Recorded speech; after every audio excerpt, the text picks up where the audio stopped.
Rikers Island, the name alone evokes a sense of dread.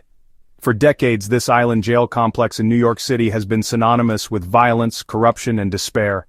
It has housed millions of people, many accused of petty crimes, and become a symbol of everything wrong with the criminal justice system. Today, Rikers Island is at a crossroads. The city is grappling with a massive undertaking, the closure of this notorious facility. This decision, years in the making, is fraught with challenges, delays, and political battles. The planned closure is a victory for advocates who have long fought for its demise. They argue that the facility is inherently inhumane, and that true justice requires a more rehabilitative approach. The road to closure, however, is paved with complications. The decision to close Rikers Island didn't happen overnight. It was the culmination of years of activism, investigations, and horrifying reports of abuse.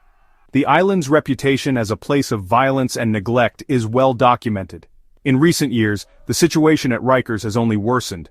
The COVID-19 pandemic exacerbated existing problems, leading to staffing shortages, increased violence, and a spike in deaths.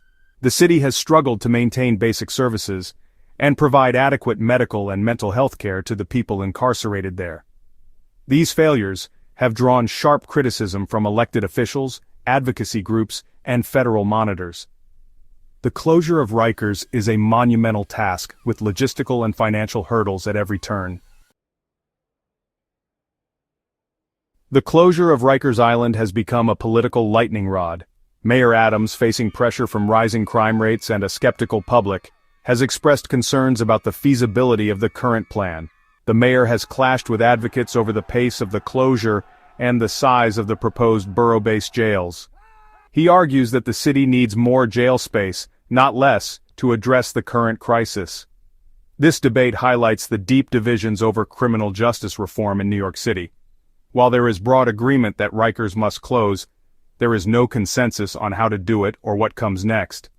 The future of Rikers Island remains uncertain, caught in a web of political maneuvering and conflicting priorities. As the city moves forward with the closure of Rikers Island, one question lingers. What will become of this infamous island? Some have proposed transforming it into a renewable energy hub, while others envision a public park or affordable housing. But even as plans for the future take shape, it is essential to remember the past. The history of Rikers Island is a dark chapter in New York City's story. It is a reminder of the human cost of mass incarceration and the urgent need for a more just and equitable criminal justice system. The legacy of Rikers Island will continue to be debated and dissected for years to come.